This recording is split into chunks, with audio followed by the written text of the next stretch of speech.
चलिए, अब ये सेकंड वीडियो हम बना रहे हैं। इसमें हम समझेंगे कुछ बेसिक फ्रैक्शंस जो आपको याद रखने हैं। अगर मैं कहूँ कि कोई एक वीडियो जो इस चैप्टर का सबसे इम्पॉर्टेंट है वो कौन सा है, तो मैं कहूँगा ये वाला जो वीडियो सेकंड वीडियो है ये, क्योंकि इसमें हम जो चीज़ें पढ़ेंगे वो बेसिकली पढ़ने की नहीं है, वो आपको याद रखना पड़ेंगे। ठीक है, अगर आप चाहते हो कि आपका ये चैप्टर बहुत अच्छा हो तो अब इस वीडियो में जो कुछ भी मैं बोलने वाला हूँ वो सब आप लर्न कर लीजिए। ठीक है, क्योंकि फ्रैक्शन से परसेंटेज में चेंज करना एक बहुत ही डिफ़िकल्ट प्रोसेस होती है, मतलब डिफ़िकल्ट इन द सेंस कि टाइम कंज्यूमिंग होती है। तो अगर हमको सवाल में समय बचाना है तो हमको समय बचाने के लिए ये कुछ चीज़ें हैं, इनमें टाइम वेस्ट नहीं करना है, ये हमें पता ही होना चाहिए। ठीक है, तो मैं कुछ बेसिक फ्रैक्शंस आपको दे रहा हूँ, वो बेसिक फ्रैक्शंस आप बिल्कुल लर्न कर लीजिए। ठीक है, उसमें सबसे पहला बेसिक फ्रैक्शन है ये 1। ठीक है, 1 सिंपलेस्ट 1। ठीक है, ये है 100%।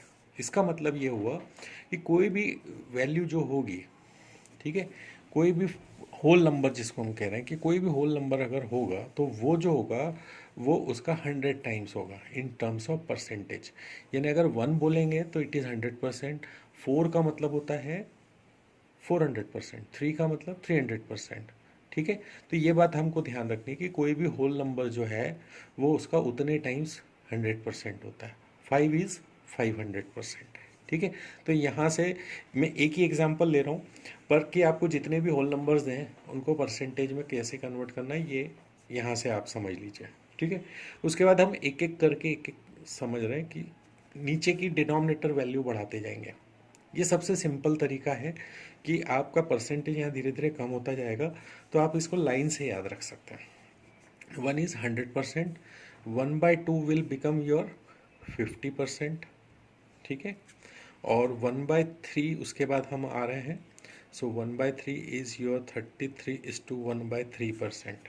ये तो आपको सीधा याद ही रखना है। ठीक है, इसलिए इनको कैसे आया क्या आया वो प्रैक्टिस हम बाद में करेंगे, क्योंकि जो फ्रैक्शंस की वैल्यू आपको डायरेक्ट याद होनी चाहिए वो मैं यहाँ पे आपको लिखते जा रहा हूँ। ठीक है, देन 1/4 बिकम्स योर 25%।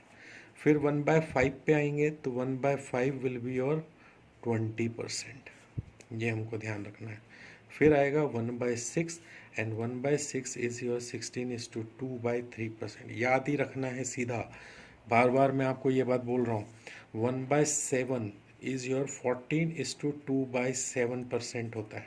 ठीक है, 1/8 अगर हम देखेंगे तो 1/8 होता है 12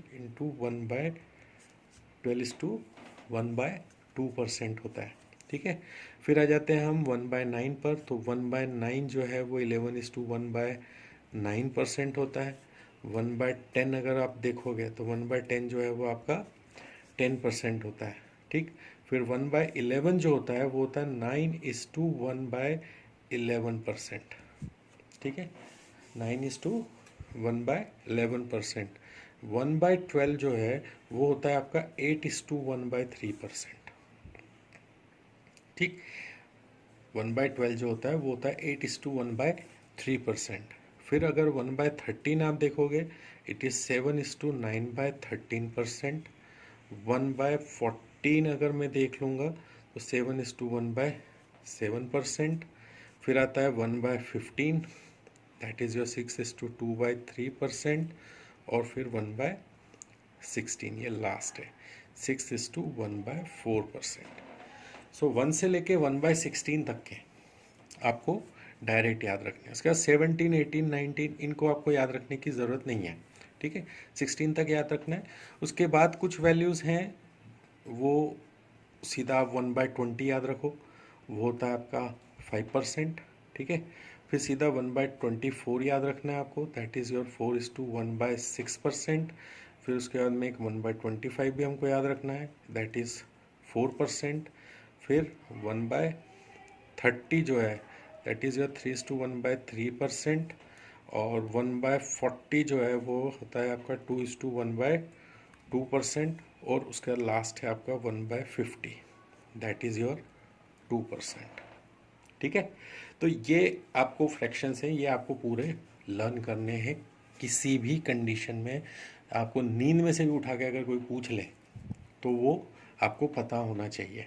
अगर आपको इस फ्रैक्शन चैप्टर में, परसेंटेज चैप्टर में आपको मास्टरी हासिल करनी है तो आपको ये याद करना है। ठीक है, अब याद करोगे, बार बार पढ़ोगे, वैसे याद करोगे या एक बार में आप लर्न करो, that is your way of learning. ठीक है, मुझे इस चैप्टर में थर्ड वीडियो से हम कुछ भी करना चालू करें उससे पहले ये सारे फ्रैक्शंस आपको बहुत अच्छे से मुंह जबानी याद होना चाहिए।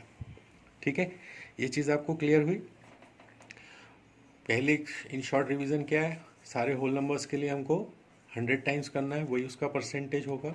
उसके बाद 1/2 से स्टार्ट करते हुए 1/16 तक फेज़ 1 ये आप लर्न करो। पहले चाहो तो आप 1/2 से 1/10 तक चले जाओ, फिर उसके बाद 1/11 से लेकर 1/16 तक लर्न कर लो सेकेंड टाइम में। और उसके बाद में 20, 24, 25, 30 और 50 ये फ्रैक्शंस आप लर्न कर लीजिए। ठीक है, ये लर्न करने के बाद ही हम जो है वो सेकेंड चैप्टर की नेक्स्ट क्वेश्चंस की या प्रैक्टिस की हम बात करेंगे परसेंटेज चैप्टर में। ठीक है, again saying, as long as you don't master these fractional values, don't study percentage ahead। कुछ समझ में नहीं आने वाला, आप उलझ जाओगे, बार बार पलट के देखोगे इस फ्रैक्शन का क्या होता है, उस फ्रैक्शन का क्या होता है, या फिर आप बार बार कन्वर्ट करोगे। बहुत सी जगह ऐसा होता है 1/14 आपको नहीं याद है ना, आपको फिर 100 करोगे, फिर 14 की टेबल से डिवाइड करोगे, आपको डेसिमल में आंसर लाना पड़ेगा। फिर डेसिमल से फ्रैक्शन में कन्वर्ट करने में अगेन आपको बहुत सारी दिक्कतें होगी। And I am telling you 8 out of 10 times you won't get decimal answers. Decimal में नहीं आएगा जो आप यहाँ से डिवाइड करके और आंसर ले लोगे। ठीक है, आपको फ्रैक्शन में इस तरीके के आंसर्स ज़्यादा ऑप्शंस में मिलेंगे, तब आपको you will be in real trouble. ठीक है, तो अब ये 1/7 का जैसे निकाला, तो अब आप बोलेंगे कि सर यूँ तो फ्रैक्शन तो अनलिमिटेड होते हैं, इनफाइनाइट फ्रैक्शंस होते हैं, आप चाहे जो बना लो, है ना। अब 1/7 लर्न कर लिया तो इससे तो 2/7 भी होता है, 3/7 भी होता है, 4/7, 5/7, 6/7। तो हम क्या क्या लर्न करेंगे, कुछ भी नहीं लर्न करना है आपको, वो सब हम कन्वर्ट करके बना लेंगे। लेकिन यहाँ से यहाँ तक जो फ्रैक्शंस लिखे हैं ये तो आपको लर्न करना ही पड़ेंगे। ठीक है, अब इसके बाद वाले वीडियो में हम ये सीखेंगे कि अगर 1/5 20% है तो 2/5 3/5 कैसे निकालें, अगर 1/6 16:2/3 है तो 5/6 निकालना हो तो कैसे निकालेंगे, है ना, या 5/7 निकालना है तो आप कैसे निकालोगे। ठीक, 3/8 की वैल्यू निकालना है आप कैसे निकालोगे। ये सारी चीज़ें हम पढ़ेंगे इसके नेक्स्ट वाले पार्ट में। ठीक है, यहाँ पे इतना ही।